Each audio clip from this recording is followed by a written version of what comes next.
Selamat pagi saudara-saudara. Berjumpa kembali dengan Pendeta Francisca dari Reformed Church Metatchen, New Jersey, dalam program Hayati Minggu-Minggu Sengsara Yesus Kristus. Hari ini kita sudah berada di hari yang ke-26. Saudara, kita bersyukur kepada Tuhan karena kebaikan Tuhan. Dan saatnya mari bersama-sama kita beribadah kepada Tuhan di pagi hari ini, dan kita fokus untuk datang menyembah Tuhan.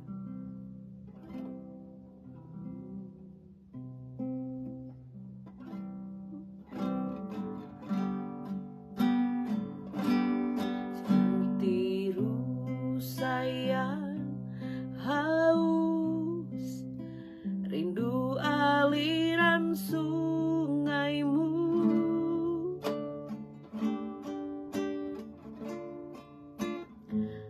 Hatiku tak tahan menunggumu.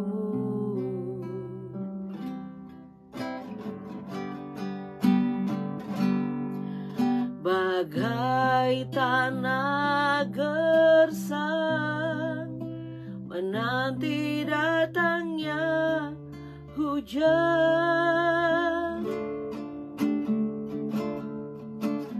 Demikianlah jiwaku, Tuhan. Hanya Engkau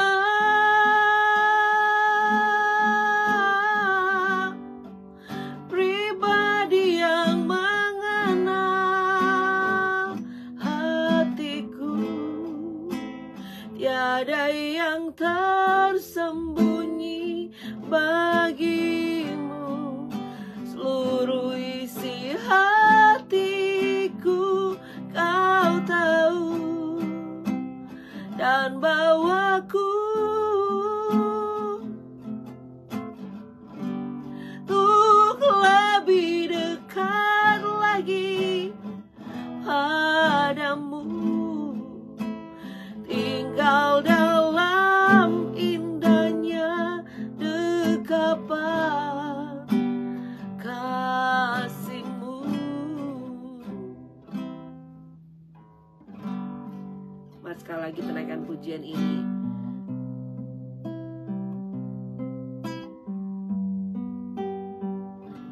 Seperti rusa yang haus, rindu aliran sungaimu.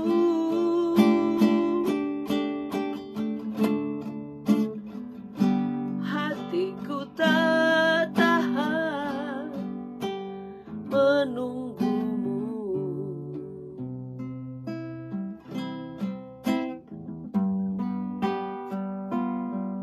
Bagai tanah gersang menanti datangnya hujan. Begitupun jiwaku, Tuhan. Mari kita katakan, hanya Engkau pribadi yang mengenal hatiku. Tiada yang tersembunyi bagimu. Seluruh isi hatiku Kau tahu, dan bawaku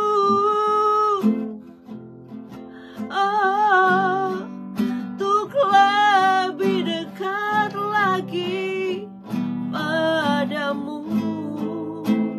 Tinggal dalam indahnya dekapan kasih-Mu.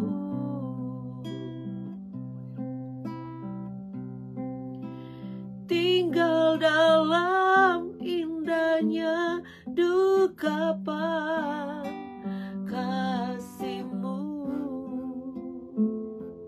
Kami mau tinggal dalam dekapan kasih-Mu Tuhan. Kami berada di dalam kasih setia-Mu Tuhan. Terima kasih ya Tuhan. Kami datang mengucap syukur di pagi hari ini, menaikkan doa kami, menaikkan rasa terima kasih kami kepadamu ya Tuhan. Terima kasih untuk hari yang baru. Terima kasih untuk sukacita yang terus ada dalam hidup kami. Terima kasih ya Tuhan, untuk anugerah-Mu yang selalu baru setiap hari. Saatnya kami datang kepadamu Tuhan dalam hadirat-Mu yang kudus. Kami mau datang berdoa, kami mau datang beribadah kepadamu, dengarkan firman-Mu. Biar kami semua memiliki mata hati yang terang untuk boleh melihat Engkau, pendengaran yang baik untuk boleh mendengarkan Engkau. Biar kami semua ada di dalam Engkau, ada di dalam hadirat-Mu Tuhan. Berfirmanlah, kami semua siap dengarkan kebenaran-Mu di pagi hari ini dan di waktu malam Indonesia. Kami mau dengarkan Engkau.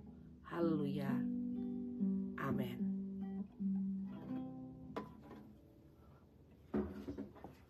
Umat Tuhan, sekali lagi kita semua sudah berada di hari yang ke-26 dalam perenungan kita.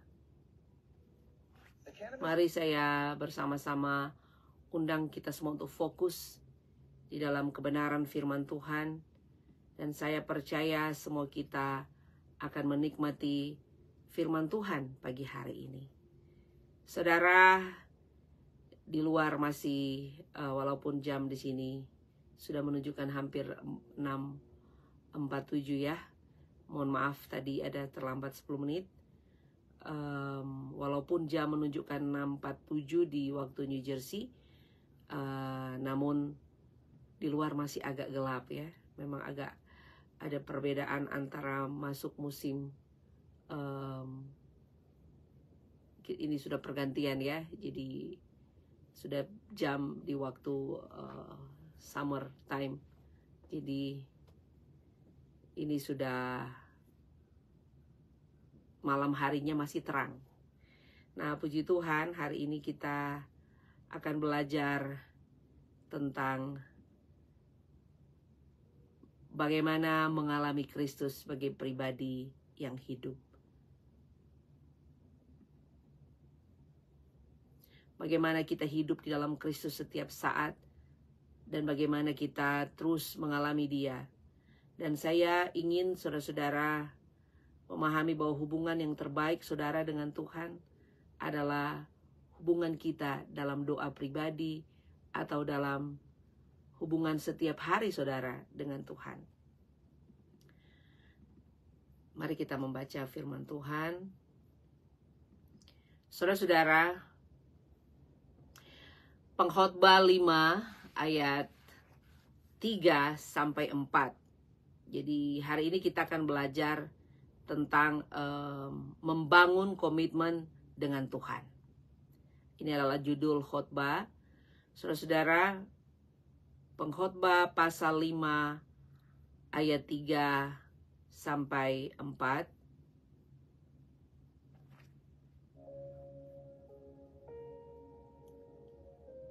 Mari kita baca firman Tuhan ini. Kalau engkau bernasar kepada Allah, janganlah menunda-nunda menepatinya. Karena Ia tidak senang kepada orang-orang bodoh. Tepatilah nasarmu. Lebih baik engkau tidak bernasar daripada bernasar tetapi tidak menepatinya. Saudara-saudara, saya ingin kita belajar tentang membangun komitmen dengan Tuhan. Apa arti komitmen? Saudara, menurut Kamus Besar Bahasa Indonesia, komitmen berarti perjanjian, keterikatan untuk melakukan sesuatu. Kontrak. Komitmen juga dapat diartikan sebagai kesepakatan atau kontrak antara dua belah pihak untuk melaksanakan sesuatu bersama-sama.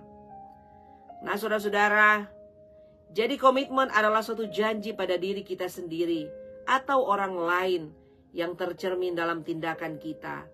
Dan sekali kita berjanji, maka kita akan selalu mempertahankan janji itu sampai akhir hidup kita. Komitmen tertinggi orang Kristen. Apa itu, saudara? Roma 12 ayat 1 dan 2 berkata, "Karena itu, saudara-saudara, demi kemurahan Allah aku menasihatkan kamu supaya kamu mempersembahkan tubuhmu sebagai persembahan yang hidup, yang kudus dan berkenan kepada Allah. Itu adalah ibadahmu yang sejati. Janganlah kamu menjadi serupa dengan dunia ini, tetapi berubahlah oleh pembaharuan budimu, sehingga kamu dapat membedakan manakah kehendak Allah, apa yang baik, yang berkenan kepada Allah, dan yang sempurna." Saudara, membangun komitmen dengan Tuhan bukanlah hal yang mudah, tapi itu benar-benar dari lubuk hati kita yang paling dalam. Kita katakan kepada Tuhan.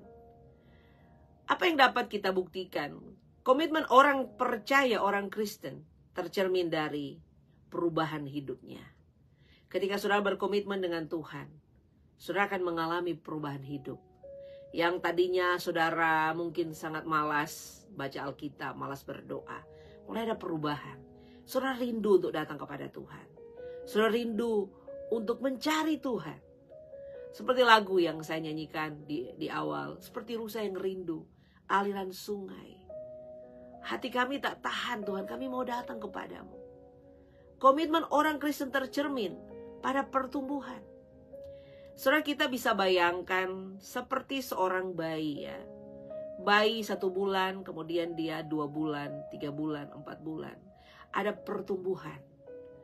Ketika dia 1 tahun, kita berharap anak ini akan mulai melangkah, ya. Atau bahkan banyak bayi yang sudah melangkah sebelum 1 tahun, artinya sudah berjalan sebelum 1 tahun. Pertumbuhan yang normal dinyatakan dengan ada banyak perubahan, ada banyak pertumbuhan, ya. Coba kita bayangkan anak yang sudah berumur 2 tahun, 3 tahun, tetapi dia masih digendong. Berarti ada perlambatan pertumbuhan. Di dalam kekristenan juga ada banyak orang yang ketika diukur dengan ukuran waktu, mereka sebenarnya sudah sangat dewasa, tetapi tidak ada pertumbuhan. Ini yang boleh dikatakan seperti anak tadi yang tidak ada pertumbuhan. Mungkin ada kelainan dalam pertumbuhan. Dia harus ditreat atau harus dikhususkan untuk mendapat perhatian khusus, bahkan perawatan khusus. Dalam kekristenan pun demikian. Kalau orang Kristen dia tidak bertumbuh, dia harus ada perawatan khusus.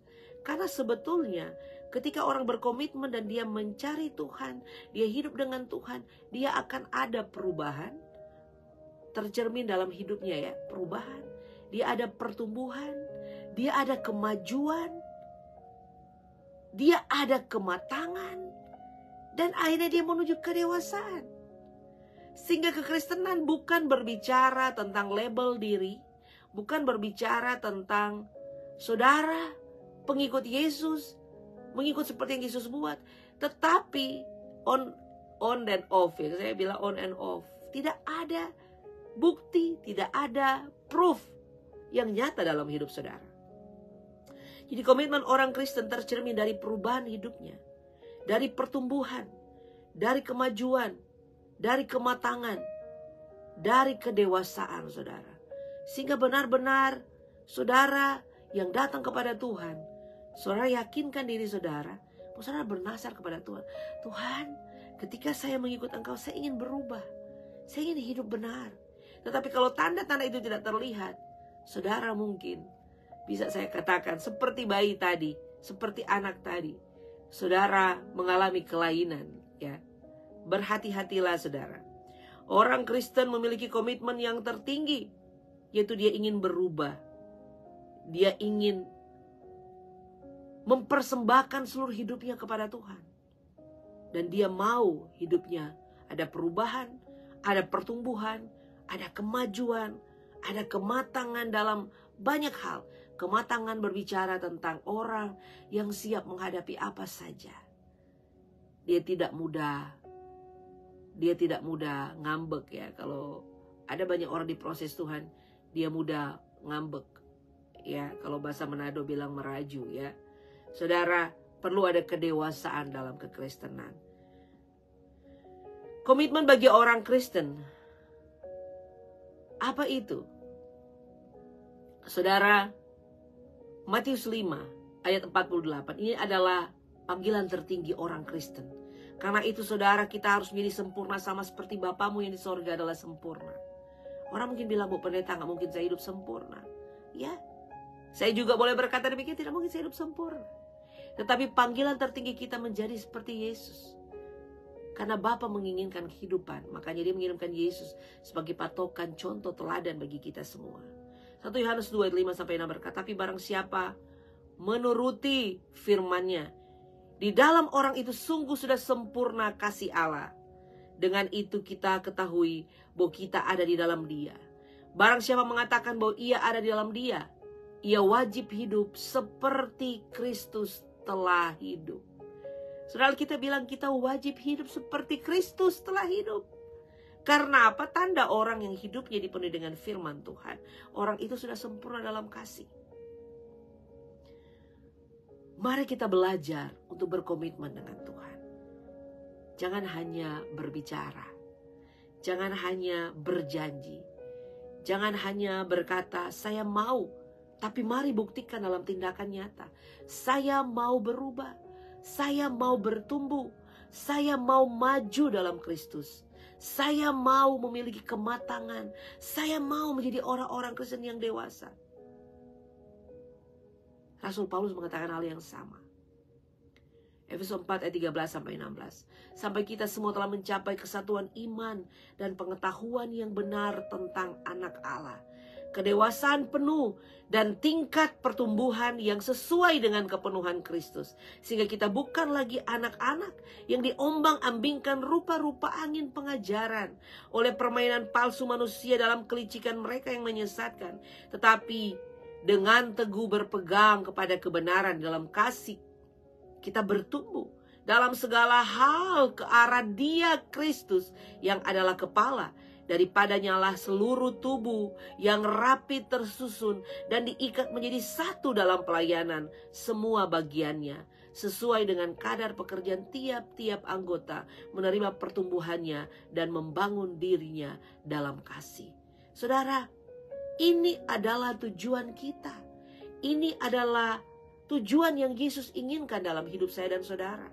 Kita mencapai kesatuan iman dan pengetahuan yang benar tentang anak Allah. Kedewasaan penuh, tingkat pertumbuhan yang sesuai dengan kepenuhan Kristus. Sehingga kita bukan lagi anak-anak. Ada banyak orang Kristen, bahkan sudah dalam ukuran waktu, dia sudah menjadi orang yang tua. Kenapa saya bilang tua? Karena sejak lahir, sekolah minggu, sampai menjadi orang yang melayani. Tetapi dalam kehidupan setiap hari, bisa saja dia begitu mudah tersinggung. Orang koreksi, dia mudah marah. Apalagi saya sebagai hamba Tuhan pendeta. Seringkali kita disuruh Tuhan, diperintahkan Tuhan untuk memberitahu kebenaran. Saya mau bilang jujur saudara, tidak mudah orang menerima koreksi. Tidak mudah orang menerima teguran. Tetapi tanpa teguran tidak akan ada pertumbuhan. Tanpa koreksi kita tidak akan pernah tahu apa yang harus kita lakukan. Ini yang perlu kita buat ya. Pertumbuhan kedewasaan itu terlihat dari sikap diri yang mau untuk koreksi, mau berubah, mau bertumbuh. Saudara, jadi segala sesuatu berubah karena pengenalan kita akan Allah. Jadi segala sesuatu harus berubah kecuali Allah dan komitmen kepada Allah. Kita sebagai manusia, kita harus mengenal Allah dengan benar. Sehingga kita begitu mudah untuk melakukan banyak hal bersama dengan Tuhan. Dan kita nggak hanya berjanji, tapi kita melakukan janji itu. Tuhan, saya mau hidup melekat dengan Engkau. Saya mau datang kepadamu Tuhan. Dan ambil tindakan. Jangan hanya ada dalam pikiran saudara, tapi saudara harus buktikan dalam tindakan nyata.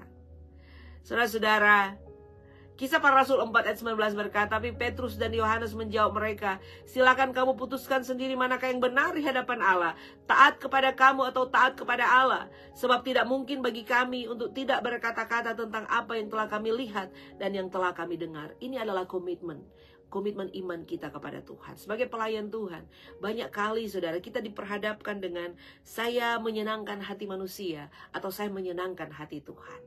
Ini adalah pokok penting dalam kehidupan orang percaya. Ketika saudara mulai berkompromi, janji saudara kepada Tuhan mulai hilang. Saudara berkata saudara mau setia, tapi kemudian ada banyak tekanan yang membuat saudara tidak hidup dalam kesetiaan kepada Tuhan, dalam janji yang saudara sudah katakan. Sehingga kita seringkali berkompromi dengan apa yang ada di depan kita. Manusia mengajak kita, orang-orang di sekitar, membuat saya dan saudara tidak mau melakukan komitmen kita dengan Tuhan. Dan begitu mudah kita ikut dalam arus orang-orang demikian. Saudara, mari kita melihat bahwa komitmen terbaik kita adalah komitmen kita dengan Tuhan.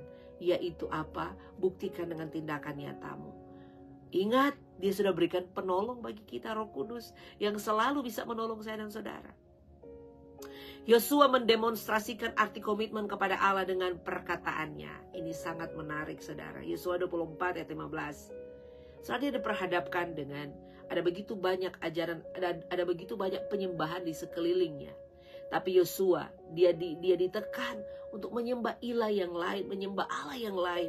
Yosua katakan, tetapi jika kamu anggap tidak baik untuk beribadah kepada Tuhan, pilihlah hari ini kepada siapa kamu akan beribadah. Allah yang kepadanya nenek moyangmu beribadah di seberang sungai Efrat, atau Allah orang Amori yang negerinya kamu diami hari ini. Tetapi aku dan seisi rumahku, kami akan beribadah kepada Tuhan. Ini adalah bentuk komitmen. Apapun keadaan di sekeliling kita, kita tidak mengikuti arus, tapi kita ambil tindakan bahwa saya dan seisi rumahku akan menyembah dan beribadah kepada Tuhan, kepada Allah kita. Apapun situasi di sekelilingmu, saudara, pilihanmu adalah tetap beribadah kepada Tuhan. Saudara mungkin berkata, apa sih untungnya kita beribadah kepada Tuhan? Saudara, ada banyak keuntungan dalam kita beribadah kepada Tuhan. Ada proteksi di sana, ada perlindungan di sana, ada berkat, ada sukacita. Tapi Bu Pendeta, saya mengalami banyak pergumulan, saya mengalami banyak persoalan.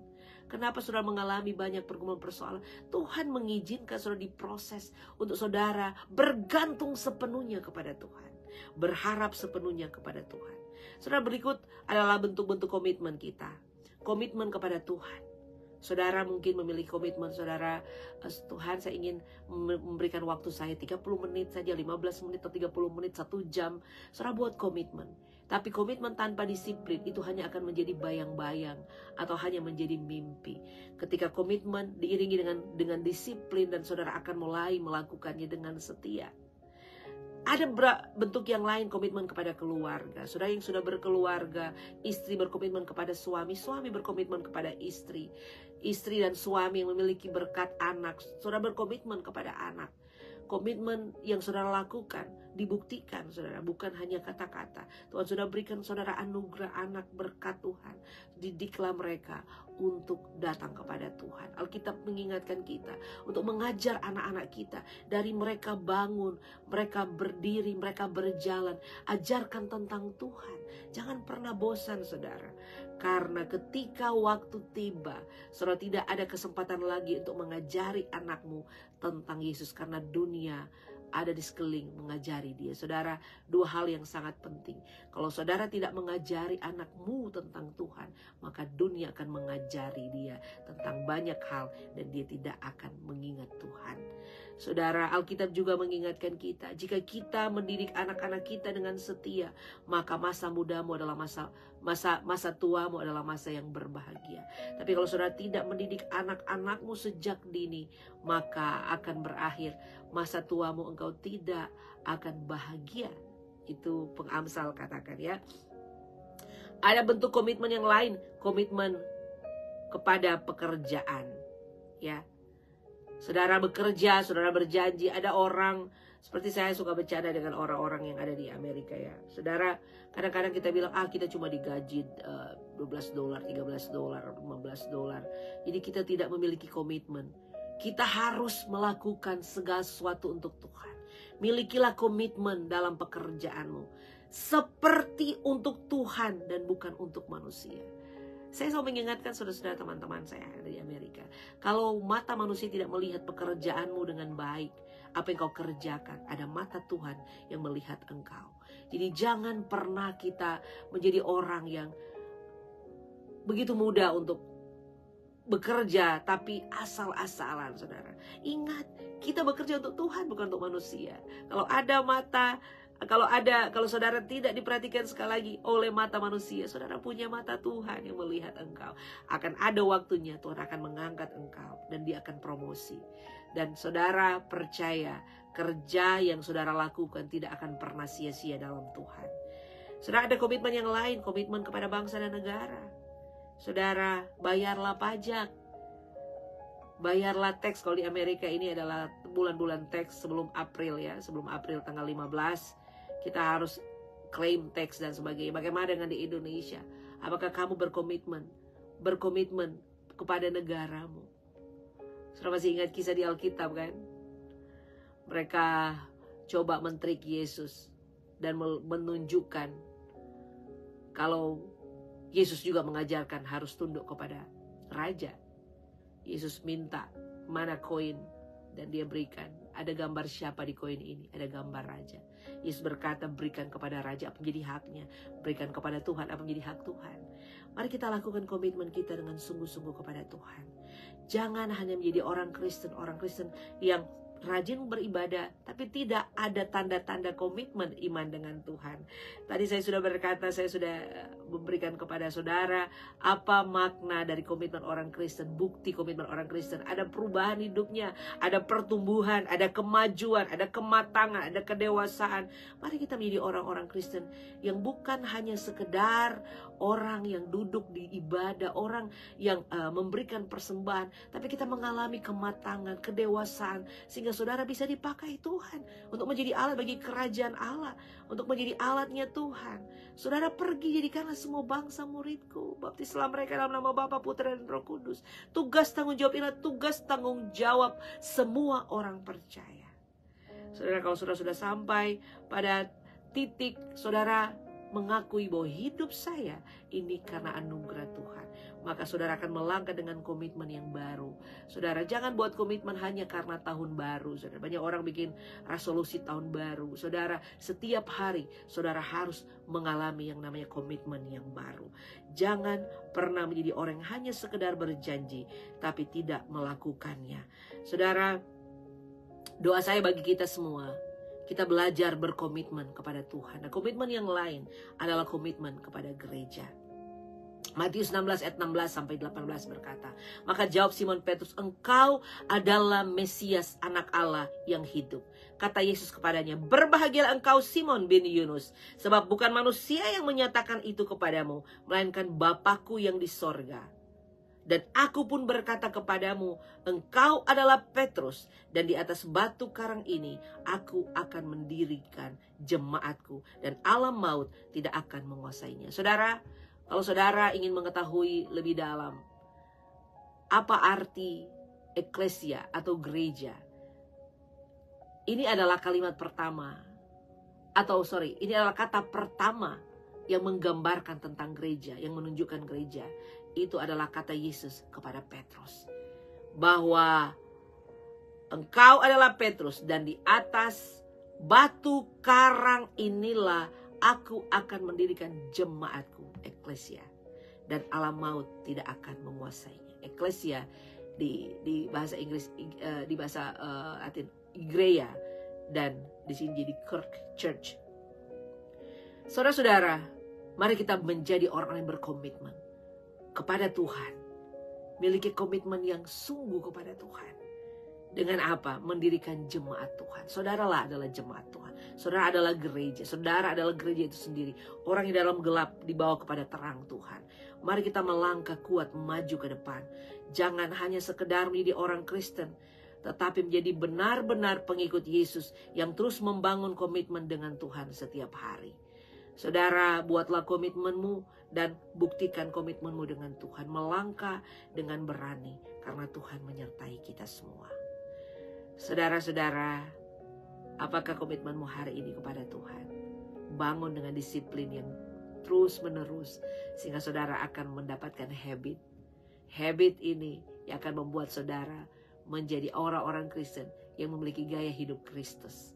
Habit, kebiasaan Yesus ada dalam hidup saudara. Dia terus berkomitmen dengan Bapa dan dia terus melakukan komitmennya sampai mati di kayu salib. Mari kita fokus dan lihat Yesus. Dalam minggu-minggu sengsara kita belajar untuk melihat Yesus. Saya ingin berdoa bagi saudara dan kita akan menutup ibadah ini pada pagi ini. Mari kita berdoa. Tuhan, kami bersyukur. Kami belajar sebagai orang percaya untuk membangun iman kami, membangun komitmen kami dengan Tuhan, dan melangkah dalam tindakan hidup yang nyata. Kami bukan menjadi sekedar percaya, tapi kami menjadi orang-orang yang benar-benar bisa dipercaya dan dipakai Tuhan.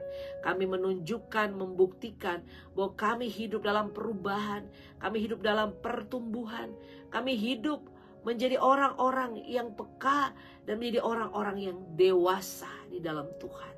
Kami tidak mudah terpengaruh dengan keadaan sekeliling kami. Kami melangkah dan kami menjadi kuat di dalam Engkau. Setiap hari kami menunjukkan perubahan yang nyata.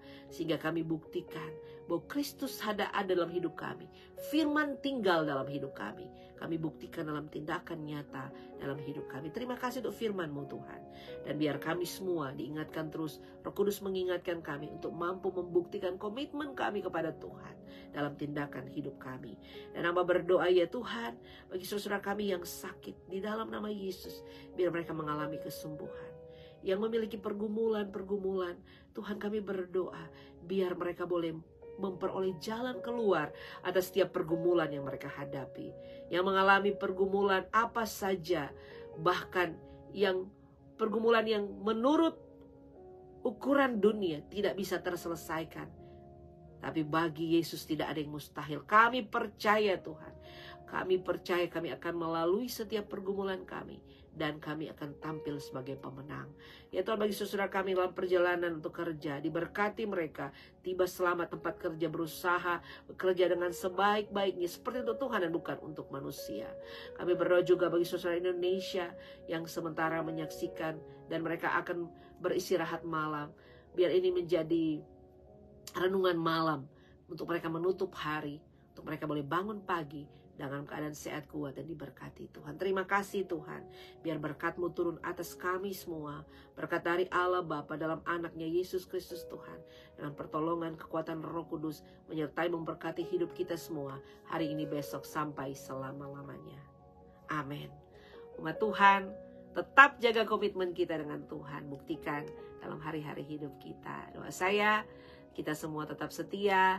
Dan seperti biasa besok pagi jam 6.30 kita akan ada di program yang sama untuk bersama-sama kita di minggu-minggu sengsara ini untuk ada devotion, ada ibadah pagi.